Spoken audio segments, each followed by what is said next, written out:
Rusia y Ucrania comenzaron hoy a negociar un alto al fuego en los combates que se desarrollan desde el jueves pasado, cuando las tropas de Moscú traspasaron la frontera e iniciaron la invasión. La reunión, sin condiciones previas, según destacó Kiev, se desarrollan en la frontera con Bielorrusia.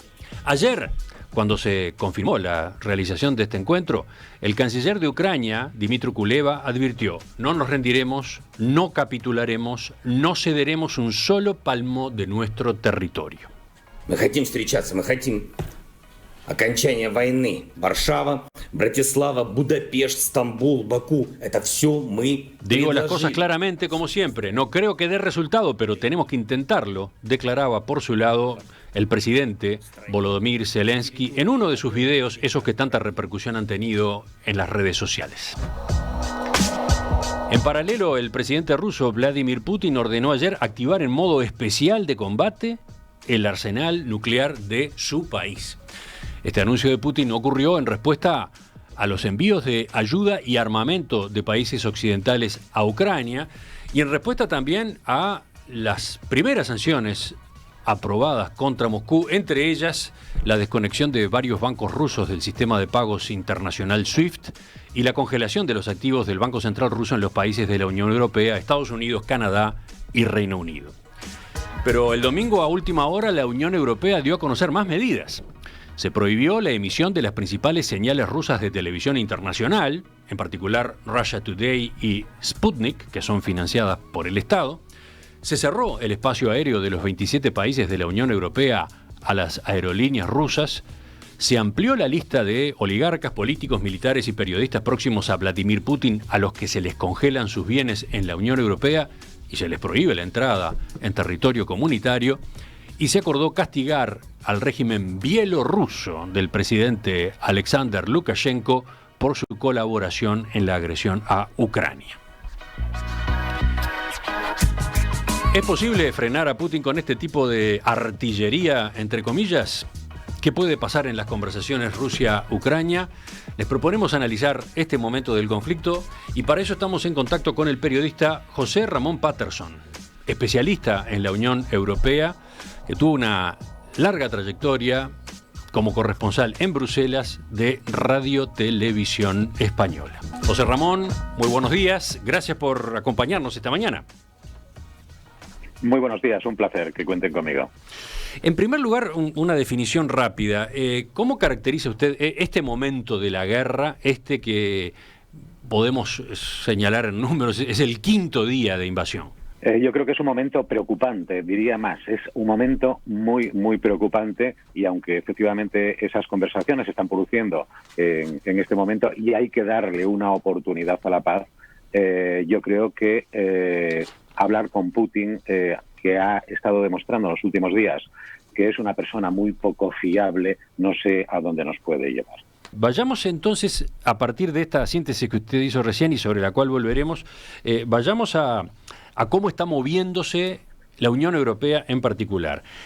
Las autoridades comunitarias habían anunciado que aprobarían enormes sanciones a Rusia. Y cuando las planteaban en esos términos, bueno, surgía el escepticismo, surgían las dudas. ¿Qué evaluación hace usted del paquete que se ha aprobado hasta ahora? Hombre, yo creo que después de un primer momento en el que la Unión Europea reaccionó con un estupor, ha tomado medidas bastante adecuadas. Y digo estupor porque después de la caída del muro de Berlín, después de la implosión de la Unión Soviética, después de la disolución del Pacto de Varsovia, pensamos que habíamos iniciado una nueva etapa en el mundo, una nueva etapa en Europa. Pensábamos que los valores que trata de transmitir la Unión Europea, de justicia, de paz, de libertad, se habían contagiado y hemos visto que esto no ha sido así. Eso es lo que ha provocado el estupor por la reacción inmediata de hace 4 días de Putin de invadir Ucrania.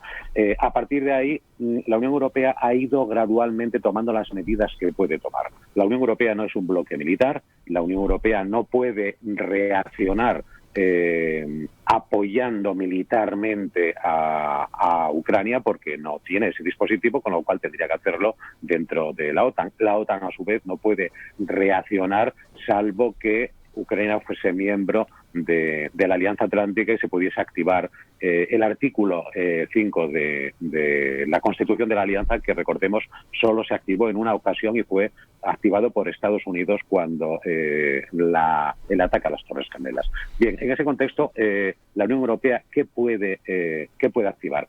Tomar medidas económicas, y ha tomado las medidas económicas que están en su mano, que es ahogar financiera y económicamente a Rusia, hacer que Rusia sufra para que sean también los propios rusos quienes les digan a su gobierno: hasta aquí hemos llegado y no se puede ir mucho más allá.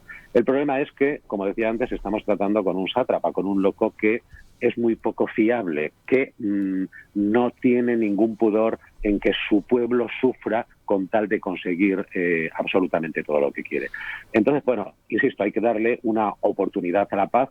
Yo creo que las medidas que usted desgranó anteriormente son muy efectivas. Aparte, la Unión Europea en las últimas horas también ha decidido ayudar económicamente a Ucrania con dinero para hacer compras militares. No hay ayuda militar, pero se ha aprobado una ayuda de 450 millones de euros para que Ucrania disponga de armamento con el que hacer frente a la ocupación. Lo que yo no creo que va a hacer nunca la Unión Europea, no debe hacerlo y además no va a hacerlo, es como ha pedido hace unas horas el presidente Zelensky, que es un ingreso inmediato de Ucrania en la Unión Europea. Eso no se va a producir por muchas razones, pero fundamentalmente por una, en el momento en el que Ucrania entrase en la Unión Europea, si se abriese esa puerta, que ya digo, es absolutamente imposible, la Unión Europea tendría que reaccionar de otra manera y eso no se va a producir. Sí, llamó la atención que el presidente ucraniano hiciera este planteo en este momento, ¿no? Justo cuando inicia las negociaciones su país con Rusia. ¿No es como una mojada de oreja? ¿No es complicar esas conversaciones? Yo creo que es complicarlas por su parte. Se afrontan esas conversaciones por parte de Ucrania ya de antemano diciendo no hay condiciones, pero al mismo tiempo no pensamos en la posibilidad de llegar a un acuerdo. Por parte de Rusia no sabemos si es un alarde sin más o un brindis al sol. Dicen que hay posibilidades de negociar. El presidente Zelensky sabe que ese ingreso no se va a producir nunca y efectivamente puede ser meter chinas en el camino de la negociación, teniendo en cuenta que en 2014 fue lo que provocó el anterior estallido del que viene todos estos barros en este momento. Ahí está, a eso iba, ¿no? El antecedente del año 2014 es terrible en esta materia. Lo que provocó en Rusia aquella aspiración de otro gobierno de Ucrania por ingresar en la Unión Europea. Efectivamente, no, y ni siquiera se trataba de ingresar en la Unión Europea, se trataba de ratificar un acuerdo de asociación.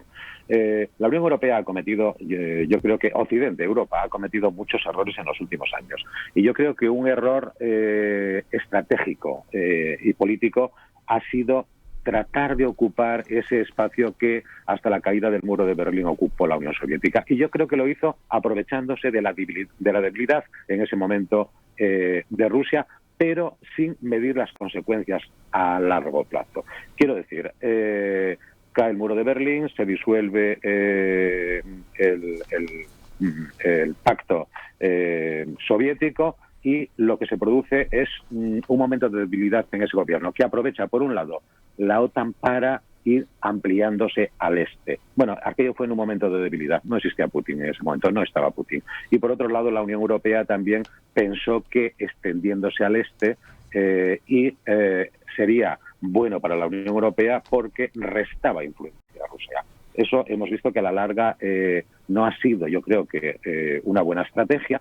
No es una excusa, por supuesto, para hacer lo que ha hecho Putin, en ningún caso. Putin es un sátrapa, ha cometido un acto de guerra, ha violado las fronteras de un país y eso es absolutamente inaceptable. Pero en cualquier caso, esto que cuento explica en parte qué es lo que ha pasado con Putin, al margen, insisto, de que Putin tenga deseos imperialistas que en este momento nadie contaba con ellos, claro, en Occidente. Estaba mirando mientras lo escuchaba los mensajes que envían los oyentes y más de uno se impresiona por el término sátrapa que usted utiliza para referirse a Putin. ¿Por qué? ¿Por qué va por ahí? Bueno, pues porque me parece un líder sátrapa. No se puede decir que Rusia sea un país democrático en absoluto. No solo en este momento está actuando, las fuerzas del orden están actuando contra la gente que dentro del país están manifestando en contra de la guerra, sino que ha encarcelado absolutamente a toda la oposición, ha acabado con la oposición, y no precisamente por métodos democráticos. Yo creo que estos son los rasgos precisamente que definen a un sátrapa, ¿no? Vayamos mínimamente a algunas de las medidas que se adoptaron y que se fueron conociendo este fin de semana en la Unión Europea, teniendo en cuenta justamente su experiencia como corresponsal en Bruselas, donde tienen su sede los organismos comunitarios. Me gustaría que usted ampliara a propósito de 2 o 3 de ellas. El cierre de los cielos a aerolíneas rusas y también a vuelos privados de ciudadanos rusos que puedan querer ingresar. ¿Cómo califica usted este paso? Hombre, yo creo que estas son medidas, y esa es la intención fundamentalmente también de las autoridades europeas, que hay que recordar, las autoridades europeas en todo caso son los jefes de Estado y de Gobierno o los ministros de los 27 Estados que en este momento integra la Unión Europea. Más que medidas en contra del Estado o del Gobierno, yo creo que son medidas con el objeto de sensibilizar a la población rusa de manera que puedan comprobar que pueden sufrir tanto ellos como nosotros. Quiero decir, sufre Occidente en este caso, el Occidente europeo, pero también sufre el Oriente europeo. Y de lo que se trata es de sensibilizar con la mayor parte de las medidas a los rusos de que lo que está pasando también es malo para ellos. No hay que olvidar en cualquier caso que muchos oligarcas rusos, por eso de ahí la decisión no solo de los vuelos turísticos, por decirlo de alguna manera, sino también de los jets privados, muchos oligarcas rusos se han asentado en el sur de Europa, fundamentalmente en España, también en Italia, la costa francesa, pero igualmente en el Reino Unido, y que incluso aquí tienen propiedades. Y yo creo que lo que se trata es de presionar a esa gente para que esa gente, a su vez, presione al presidente Putin para decirle hasta aquí hemos llegado, no podemos ir más allá porque estamos sufriendo mucho. Hoy el rublo ha caído un 30% con todas estas medidas que ha adoptado la Unión Europea. Sí, recordemos que hubo más, ¿no? Tiene que hacer pensar. Yo las mencionaba al principio. Otra, la desconexión de varios bancos rusos del sistema de pagos internacional SWIFT. Una medida que se estudió mucho para ver hasta dónde se la llevaba, qué alcance terminaba teniendo, porque tampoco es sencillo para Europa un paso como este, ¿no?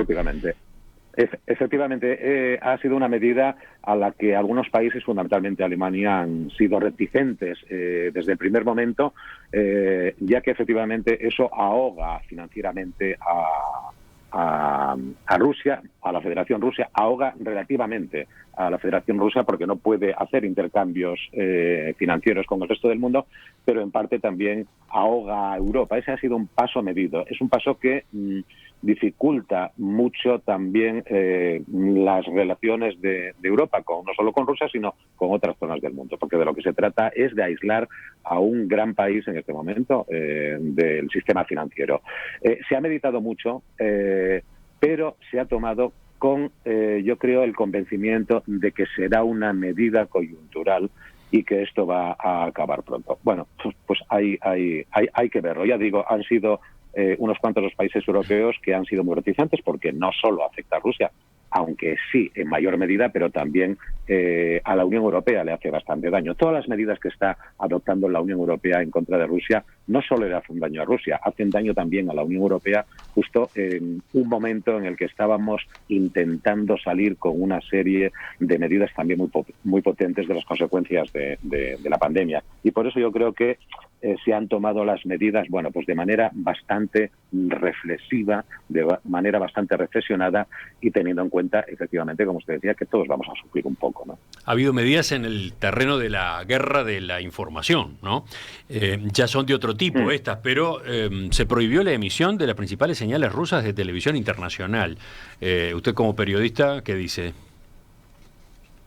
Yo creo que a todos los periodistas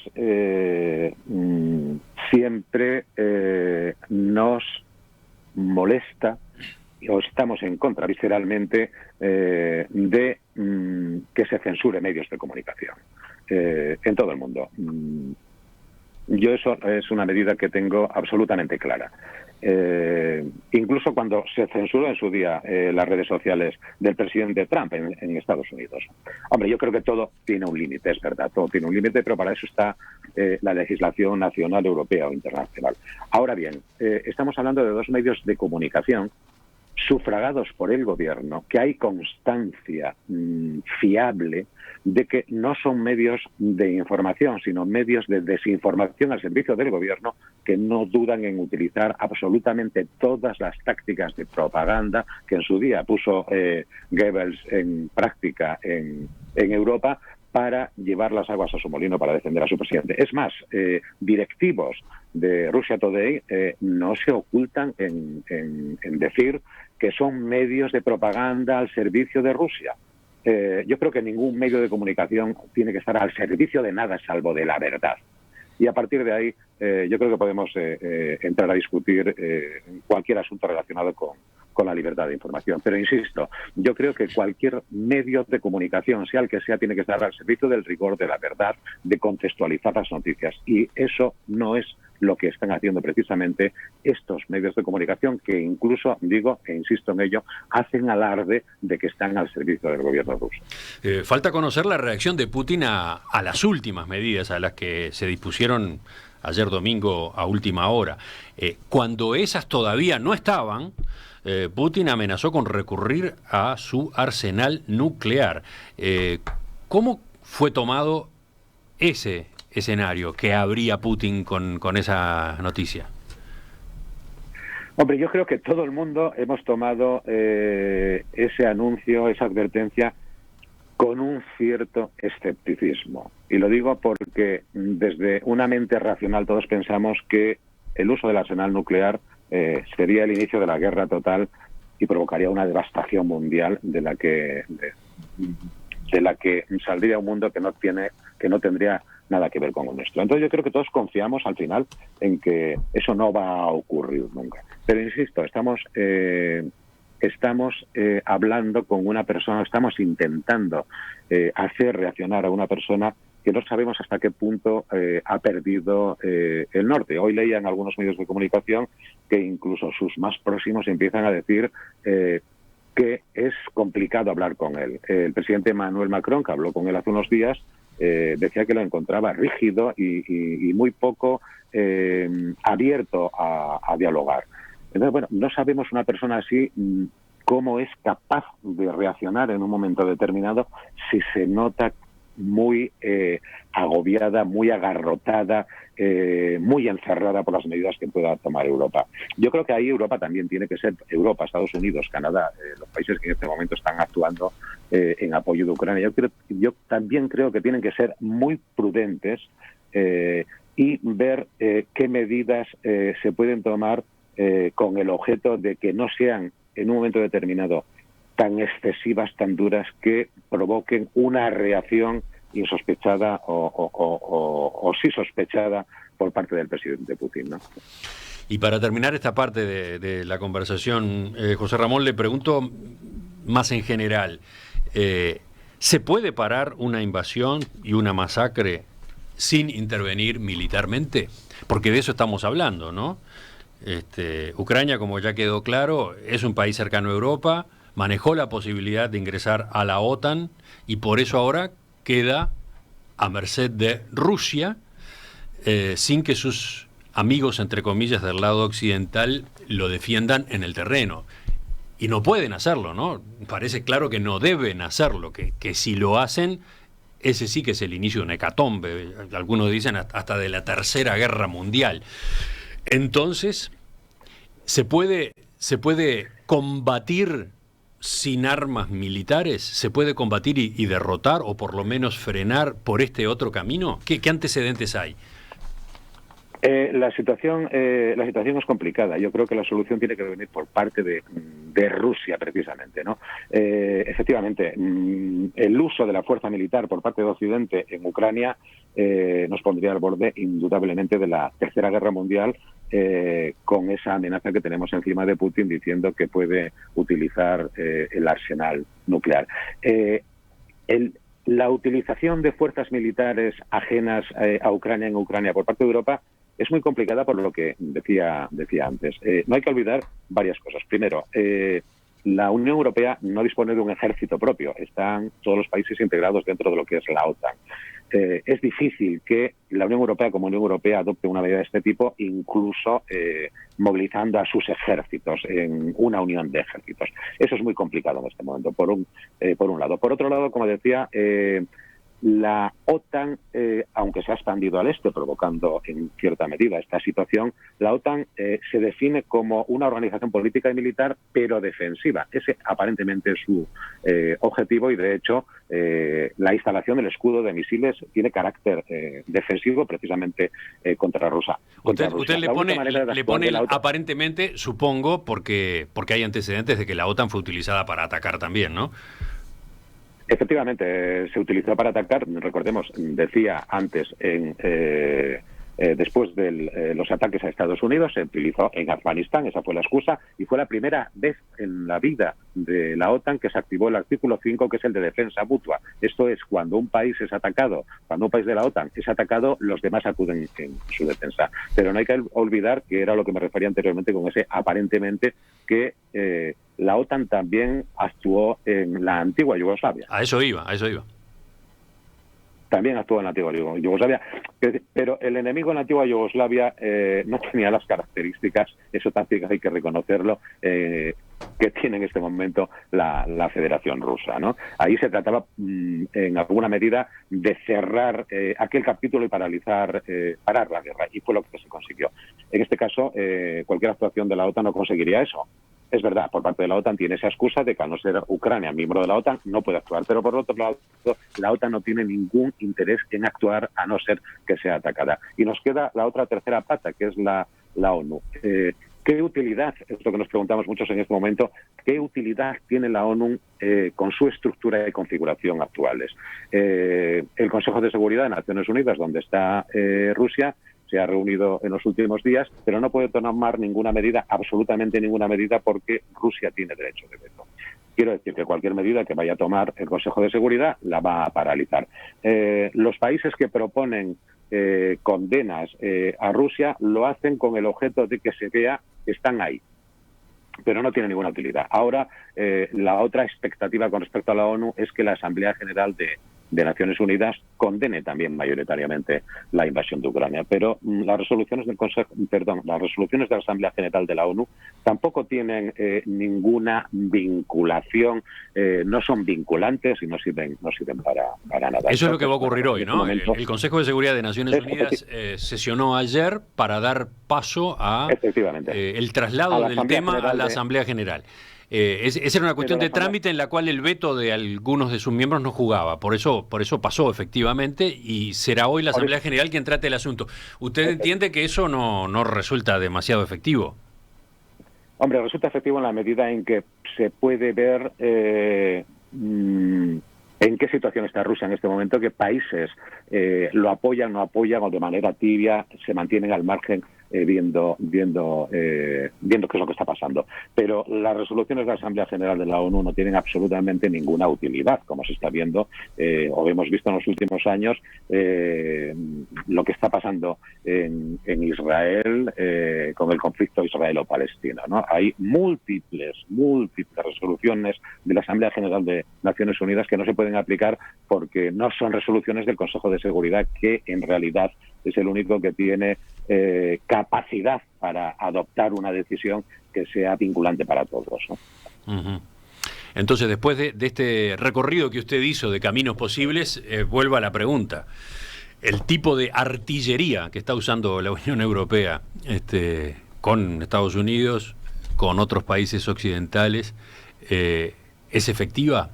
¿Es capaz de poner una pausa en este ¿cómo decirlo?, en este intento de la Federación Rusa por avanzar sobre Ucrania y eventualmente dar otros pasos luego? Yo creo que deberían. Es que, de todas maneras, tampoco a la Unión Europea, a Estados Unidos y a los demás países que están en contra de esta ocupación, le quedan muchas más armas de ese tipo. Ese es el tema, ¿no? La Unión Europea ha utilizado todas las armas que podía en este momento, toda su artillería. Hablaba usted antes de artillería, y ha utilizado toda su artillería, pero no hay más. No dispone de más recursos. Lo único que se cuenta en este momento, yo creo que es, primero, esa oportunidad para la paz, esas conversaciones, a ver si fructifican, por lo menos en paralizar la ofensiva actual. Y por otro lado, contar también un poco con la resistencia de los ucranianos, que también yo creo que ha desconcertado un poco a la Federación Rusa, porque no pensaron que iba a ser así, pensaron que esto iba a ser un paseo. Si esto se convierte en una guerra muy cruenta, el mundo yo creo que reaccionará de otra manera, pero confío y espero, insisto, vamos a darle una oportunidad a la paz, de que las conversaciones que se están celebrando hoy fructifiquen en algo. ¿En qué? No lo sé. En este punto yo creo que también es bueno o malo, depende de cómo se mire, recordar lo ocurrido en los antecedentes de la Segunda Guerra Mundial, cuando Neville Chamberlain, el primer ministro británico, negoció con Hitler la cesión, después de la ocupación de Austria, de los Sudetes, que podríamos hacer una comparación incluso geoestratégica de lo que está pasando ahora con lo que ocurría en aquel momento, porque Hitler insistía en que los Sudetes eran alemanes. Bien, se le cedieron los Sudetes. ¿Hay que cederle a Rusia el Donbass? Es que ese es el problema. ¿Hasta dónde se puede llegar y hasta dónde está dispuesto a llegar Occidente? ¿Va a vender Occidente una parte de Ucrania con el objeto de conseguir esa paz? La situación, la verdad, es que es bastante complicada. E insisto, tenemos esos antecedentes que en ningún caso paralizaron después la ofensiva de Hitler para acabar tratando de ocupar el resto de Europa, ¿no? Simplemente dieron un plazo casi de un año para que los países europeos se armasen y poder hacerle frente mejor, ¿no? Pero yo creo que en ese sentido es una situación que podíamos comparar, sí. Sí, me quedan 2 o 3 preguntas para hacerle. Si le parece, después de esta pausa, completamos la entrevista. Ya regresamos al diálogo con José Ramón Patterson, periodista español, 37 años en Radio Televisión Española, 6 años como corresponsal en Bruselas. Arte UI en perspectiva. En el estudio de radio, cada semana un autor y su obra. En Los Corredores, una muestra mutante de creadores consagrados y también emergentes. Arte UI en perspectiva. Apoya Victoria Plaza Office Tower. Se termina el repaso de verano de firmas, autores que participaron del ciclo 2021 de Arte UI en perspectiva. Hoy hacemos la última de estas revisitas. Hoy nos reencontramos con Sofía Cibrú. Sofía Cibrú, que nació en 1988 en Durazno, vivió allí hasta 2006 y últimamente vive en La Barra, Maldonado, donde tiene su taller Casa Cibrú. Desde niña estuvo apasionada por el arte y desarrolló su estilo alrededor de pinturas figurativas en acrílico sobre lienzo. Capaz que la tienen presente de la vez anterior. Ella usa paletas de colores brillantes, formas exageradas.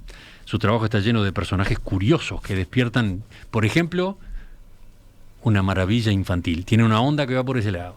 Y tiene otras ondas también. Este trabajo que hoy tenemos en el estudio pertenece a una de sus líneas. Una línea que, a su vez, algo tiene que ver con las fechas en las que estamos. ¡Qué casualidad! Hace un año ella estuvo en ocasión del Día de la Mujer. Creo que empezó el 8 de marzo, casualmente, su semana. Bueno, esta vez la tenemos en la semana previa al Día Internacional de la Mujer. Si están siguiendo nuestra emisión en video, préstenle atención a esta obra, a ver por dónde va. Piensen en un título posible, en fin. Pero esta semana vamos a hacer algo todavía distinto con respecto a semanas anteriores. De esta artista vamos a tener un par de obras. Vamos a ir alternando una obra de este estilo y otra mucho más colorida, no sé, con naranjas, con rojos, que también tenemos acá en el corredor y que va a permitirles a ustedes tener una visión más amplia de por dónde va la creación de Sofía.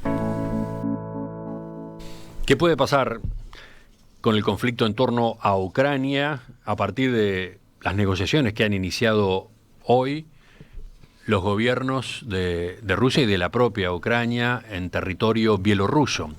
¿Cómo es el momento? ¿Qué actores están en juego? ¿Cuáles no se pronuncian poco y de todos modos inciden? De todo esto estamos conversando esta mañana con José Ramón Patterson, periodista, 37 años de trayectoria en Radio Televisión Española, 6 como corresponsal en Bruselas, donde tienen su sede los organismos comunitarios. José Ramón, hablábamos hace un rato de Putin. Usted en particular exponía su visión muy crítica sobre qué tipo de gobernante es y qué tipo de gobierno encabeza. ¿Qué tiene para decir a propósito de Vladimir Zelensky, el presidente de Ucrania, que arrasó en las elecciones del año 2019, pero que en definitiva no es un político, ¿no? Viene de afuera de la política, tiene una historia como cómico, como empresario, en general se lo miró de reojo. Bueno, y desde Rusia están las acusaciones de nazismo, etcétera. ¿Cómo ubica a esa figura? Sí, antes de nada, había reaccionado la gente por esa palabra que he utilizado antes de Putin como sátrapa, muy brevemente. Según yo, me gusta ser muy preciso en las palabras que utilizo, y según el diccionario de la Real Academia Española de la Lengua, un sátrapa es una persona que gobierna, lo estoy mirando, despótica y arbitrariamente, y que hace ostentación de su poder. Eso es un sátrapa. Sin más, yo creo que es lo que hace Putin, lo que es Putin. Bien, con respecto a Zelensky, efectivamente su figura se ha engrandecido mucho en estos últimos 4 o 5 días. Zelensky llegó al poder después de lo ocurrido en 2014, después de las luchas que hay en la zona del Donbass. Era un cómico, yo creo que supo en un momento determinado concitar un estado de opinión entre los ucranianos, que fue lo que le llevó al poder, de rabia hacia Rusia, de intenciones de unirse a la Unión Europea. Pero bueno, efectivamente, en la Unión Europea nadie apostaba por Zelensky como dirigente. Era un comediante. En el peor sentido se interpretaba en el resto de la Unión Europea de la palabra comediante, es una palabra, pues sin mucho peso específico, ¿no? Y lo que ha demostrado en los últimos días es que aquella primera rabia que logró concitar en 2019, que lo elevó a la presidencia, ha logrado también volver a aunarla en estos últimos días con esta serie de apariciones en los medios de comunicación, fundamentalmente en las redes sociales, llamando al pueblo a unirse, a actuar, a afrontar esa ocupación con todos los medios a su alcance, ¿no? Yo no creo en absoluto ni que Zelensky sea un nazi, ni creo que el gobierno o el Estado ucraniano sea un gobierno nazi, ¿no? En absoluto, todo lo contrario. Es verdad que hay nazis, es verdad que hay ultraderechistas. Más que nazis, vamos a hablar de ultraderechistas que surgieron a raíz de lo ocurrido en 2014. En 2014 hay que recordar que se produjo la ocupación de esa parte del Donbass, ocurrió lo de Crimea, precisamente porque en aquel momento el gobierno había decidido asociarse con la Unión Europea y hubo presiones desde Rusia para que no se hiciese, con el objeto de seguir manteniendo Ucrania como tapón. Eso hizo surgir una serie de grupos ultraderechistas. Pero quiero aquí hacer un inciso. No hay que olvidar que Putin es en este momento, no sé en el resto del mundo, pero en Europa es precisamente él el modelo para los grupos ultraderechistas. Sorprendentemente, los mayores apoyos dentro de Rusia, como sostienen todos los analistas que han estudiado este asunto, están en grupos ultraderechistas por un lado y por otra parte antiguos comunistas que añoran el pasado imperial, no de los zares, pero sí de la Unión Soviética. Con lo cual yo creo que estos son simplemente excusas que se ha dado a sí mismo Putin para realizar la invasión, ¿no? Yo creo que forman parte del relato, pero que no hay que hacerles mucho caso. Con respecto a Zelensky, como digo, estos últimos días se ha engrandecido y vamos a ver de qué es capaz de hacer en estas negociaciones que se han iniciado esta misma mañana aquí en Europa. Bueno, vamos a ver lo que dan de sí. Y esa era otra pregunta, José Ramón. Sí. ¿Puede llamar la atención que la negociación sea Ucrania, Federación Rusa? Para empezar, bueno, países tan desiguales, ¿no? En tamaño, Claro. en población, en poderío militar y en sus economías. Llama la atención que la negociación sea entre estas dos partes, solo entre estas dos partes, cuando está claro que hay cantidad de otros intereses involucrados. Sin ir más lejos, la principal demanda de la Federación Rusa viene por el lado de la eventual incorporación de Ucrania a la OTAN, ¿no? O sea, la OTAN, Europa, Estados Unidos, están todos de algún modo relacionados con este conflicto. Efectivamente, están todos involucrados. Yo creo que este es un primer paso simplemente para paralizar la guerra en este momento. Pero el futuro que se dirime en Ucrania no depende de Ucrania, como acaba de decir. ¿Qué es lo que ocurre aquí? Ucrania no va a entrar en la OTAN. En 2008 se cometió el error de decir, bueno, ya veremos si va a entrar. Esa ha sido una excusa de Putin. Ucrania no va a entrar en la OTAN, como no han entrado en la OTAN ni Suecia ni Finlandia. La OTAN no tiene ningún interés en este momento desde hace años. A pesar de lo cual, como yo decía antes, la OTAN ha cometido una serie de errores estratégicos letales para el futuro, no solo de la propia organización, sino también del futuro de la situación en Europa. Aprovechando esa debilidad de la que yo hablaba antes, la OTAN se expandió. ¿Y dónde se expandió? Se expandió a países que, como Estonia, Letonia y Lituania, formaban parte de la Unión de Repúblicas Socialistas Soviéticas, de la URSS. Es decir, no solo se amplió a los países satélites que formaban parte del Pacto de Varsovia, como pudieran ser Rumanía o Polonia, sino que también se alargó, se expandió a países que formaban parte de la Unión Soviética.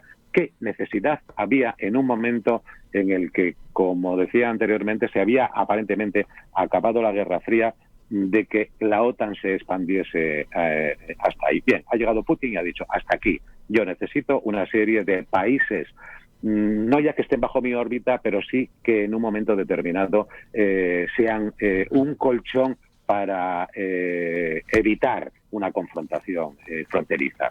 Y ahí, obviamente, se involucra la OTAN. Y en la OTAN, yo personalmente considero que Europa es el felpudo de Estados Unidos. ¿Cómo es eso? ¿Cómo es eso? Ahí es bueno, el felpudo quiere decir que es el patio trasero de Estados Unidos y que Estados Unidos utiliza Europa. Todos sabemos que la OTAN, quien manda realmente es Estados Unidos, y se hace lo que plantea fundamentalmente Estados Unidos, ¿no?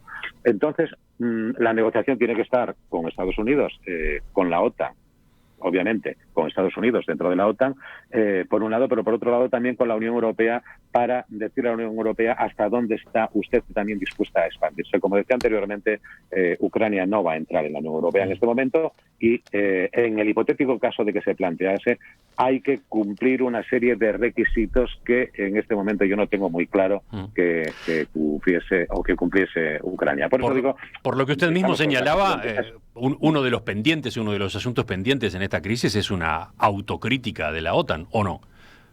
Por supuesto, eso lo tengo absolutamente claro. Podemos retrotraernos a 50 años atrás, a 60 años atrás. ¿Qué ocurrió con los misiles soviéticos en Cuba? ¿Se puede hacer un paralelismo entre aquella situación y esta? La Unión Soviética intenta instalar una serie de misiles en Cuba y Estados Unidos dice, hasta aquí. Hombre, en ese sentido también se podría entender un poquito la postura de la Federación Rusa. Tengo los satélites a la puerta de mi casa. Ustedes me dicen que tienen carácter defensivo, pero ¿hasta qué punto, no? En cualquier caso me los están colocando a la puerta de mi casa. Y hay que recordar que días antes de que la Federación Rusa invadiese Ucrania, por parte de todo el bloque occidental se le estaba diciendo a la Federación Rusa, oiga, retire usted sus tropas de la frontera con Ucrania, retire sus tropas de la frontera bielorrusa con la Unión Europea. Bueno, pues en ese sentido yo creo que Putin también tiene cierto derecho a decir, retiren ustedes sus tropas y sus misiles de mis fronteras, porque yo puedo interpretar que se trata también de una actitud agresiva. Insisto, en cualquier caso, nada, absolutamente nada de todo esto justifica, en mi opinión, la invasión de Ucrania. Y lo último, un actor de primera línea en la geopolítica mundial, del cual no hemos dicho una palabra en esta charla. China. ¿Cómo juega China en este tablero? Hay un pronunciamiento de hoy. Las autoridades chinas instaron a hacer uso de todos los esfuerzos diplomáticos posibles para lograr poner en marcha medidas que lleven a una reducción de los combates entre Rusia y Ucrania. Wang Wenbin, portavoz del Ministerio de Exteriores de China, hizo un llamamiento además a resolver la crisis de forma apropiada y defendió que ese país siempre está del lado de la paz y la justicia. ¿Qué interpretación hace usted? Hombre, yo creo que China está siendo bastante prudente. El otro día en el Consejo de Seguridad de la ONU, China se abstuvo en la votación de condena a la Federación Rusa. ¿Cómo se interpretó aquella actitud de China? Por una parte, que estaba diciéndole a la Federación Rusa, haga usted lo que considere conveniente. Bien, esa es una interpretación. También hubo otra interpretación y es, no tengo muy claro que lo que esté haciendo lo esté haciendo bien. En cualquier caso, yo creo que China está a verlas venir. China se está posicionando en este momento en el mundo y no le interesa esta guerra. No le interesa por muchos motivos, pero fundamentalmente un motivo económico. No le interesa para nada, pero no va a darle la espalda a Putin, tampoco lo va a apoyar directamente. Los intereses en este momento de China están en África, que es su mercado en el que se está expandiendo. Hay algunos autores que incluso dicen que están comprando África en la medida en que lo que hace es invertir, proveer de dinero a gobiernos que luego no pueden devolverlo, con lo cual compran esos estados. Se está expandiendo, lo saben ustedes, en el cono sur de América mejor que nosotros los europeos. Tiene una gran relación comercial en este momento con toda América Latina, con Iberoamérica. Y yo creo que China está simplemente a verlas venir. Yo creo que también actuando de manera muy prudente, porque hubo el temor en los primeros días de la invasión de Ucrania que si no ocurría nada, si esto se producía y era un paseo para Putin, siempre cabía la posibilidad de que China actuase en Taiwán.